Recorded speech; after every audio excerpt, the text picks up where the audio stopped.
Lors d'une conférence de presse tenue à Paris le 18 août 2017 au siège de la FIDH, une déclaration dénommée Manifeste et Sili a été rendue publique à l'issue de leurs travaux par les participants à une rencontre citoyenne. La presse, soyez le bienvenu à la FIDH qui nous offre ces cadres pour vous présenter les conclusions de la rencontre citoyenne des forces sociales de la République démocratique du Congo.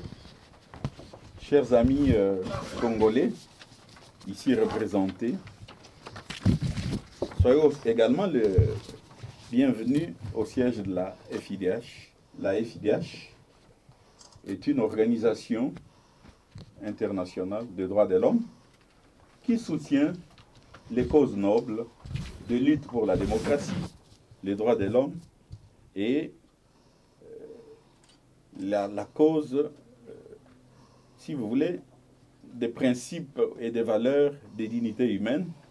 Voilà pourquoi la demande de nos partenaires de la société civile congolaise, des mouvements citoyens, et cette demande a été acceptée par la FIDH qui va continuer à soutenir ce genre de lutte, ce genre de combat non violente que le peuple à travers le monde mène. Dans ce manifeste, il est exigé le départ du pouvoir du président Joseph Kabila avant le 31 décembre 2017. Et Sili est un mot lingala qui veut dire « c'est fini ». La rencontre citoyenne de la société civile congolaise a été initiée par l'IDGPA, Institut pour la démocratie, la gouvernance, la paix et le développement en Afrique.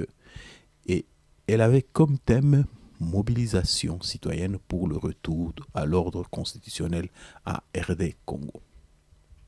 Tenue dans la plus grande discrétion du 15 au 17 août 2017 au Dolce Hotel à Vineuil-Saint-Firmin dans le département de l'Oise en région Hauts-de-France, la rencontre a connu la participation des mouvements citoyens de la société civile congolaise, des organisations de défense des droits de l'homme,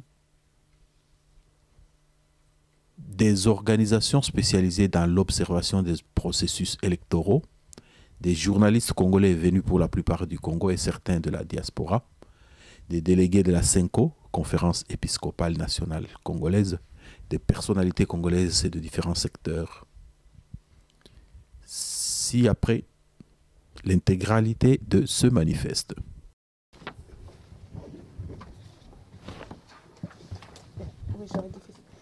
Esili, Inaisha, Imene, Kwajiki.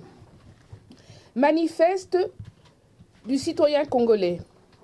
Nous, citoyens congolais, représentants des organisations de la société civile, des mouvements citoyens et personnalités indépendantes et prix de paix. Réunis du 15 au 17 août 2017 à Paris, en France, et faisant suite à la déclaration « Le pays va très mal », Debout Congolais, décembre 2007 approche, du 23 juin 2017 de nos évêques, qui nous interpellent au sursaut patriotique. Constatant la faillite généralisée de l'État et la grave détérioration des conditions de vie de notre peuple, résultant de la mauvaise gouvernance d'un groupe d'individus ayant volontairement refusé d'organiser les élections. Rappelant que sous l'égide de la CENCO, et afin d'éviter de plonger le pays dans un chaos certain, les forces politiques et sociales ont conclu le 31 décembre 2016 un accord politique global et inclusif.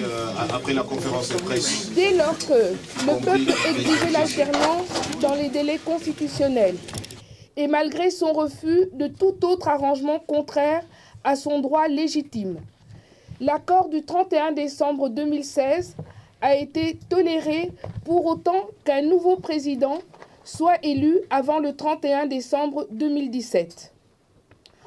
En dépit du prolongement de mandat issu de l'arrangement politique, le président sortant a foulé aux pieds cet accord, défié le peuple congolais et renier le serment fait devant Dieu et la nation de respecter la Constitution. La Commission électorale nationale indépendante, CENI, instrumentalisée à son service, a surpris le peuple en affirmant publiquement son incapacité d'organiser les élections en 2017, contrairement à l'accord et au cadre constitutionnel.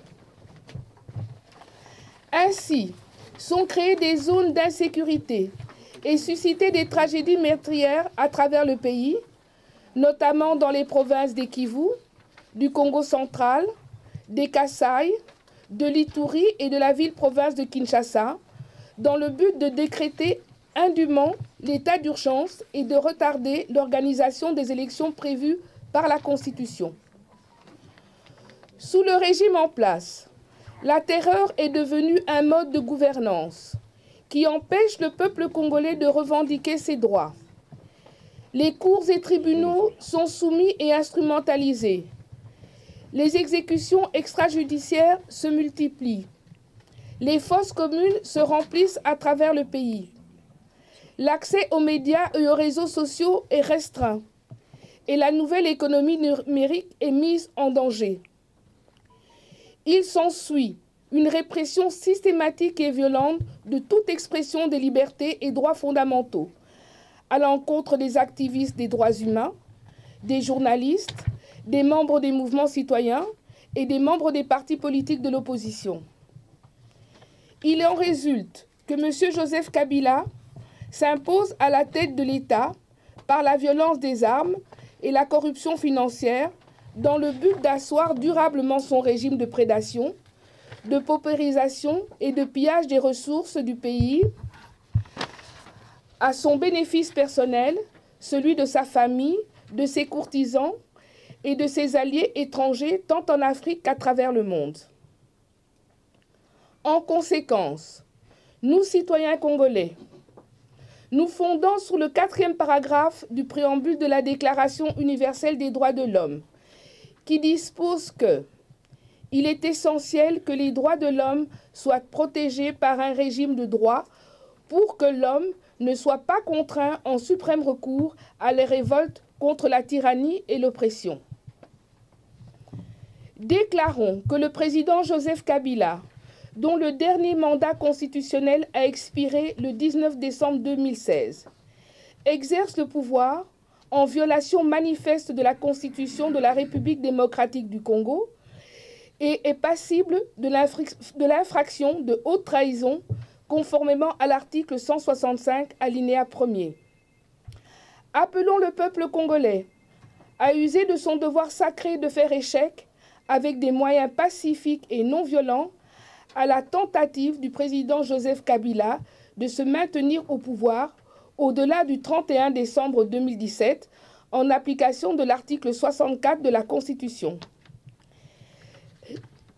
Exigeons le départ de M. Joseph Kabila Kabange et une transition citoyenne dont les animateurs seront désignés à la suite d'une concertation nationale ayant mission principale d'organiser des élections crédibles, transparentes, ouvertes et libres et qui n'en seront pas candidats.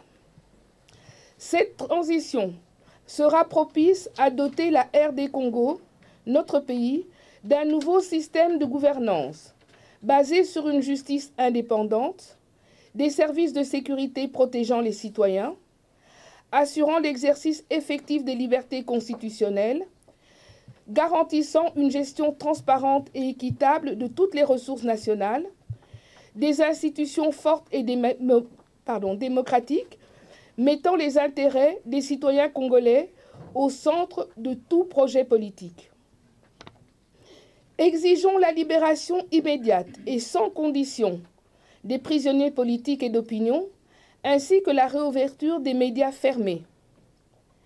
Interpellons nos compatriotes de la police, de l'armée et des services de sécurité à respecter leur mission républicaine de protection des citoyens et de la nation, au lieu de servir d'instrument de répression. Appelons tous les Congolais, confessions religieuses, étudiants, jeunes, femmes, mouvements citoyens, syndicalistes, médecins, enseignants, professeurs, fonctionnaires, artistes, partis politiques ainsi que les Congolais de la diaspora à adhérer massivement à ce présent manifeste. Engageons toute Congolaise et tout Congolais à prendre part active à la grande campagne d'action pacifique et non violente devant mener au retour de l'ordre démocratique et constitutionnel. Appelons la communauté internationale à accompagner le peuple congolais dans sa quête légitime de la liberté et de la démocratie. Debout Congolais, levons-nous et marchons, et Sili, fait à Paris le 18 août 2017.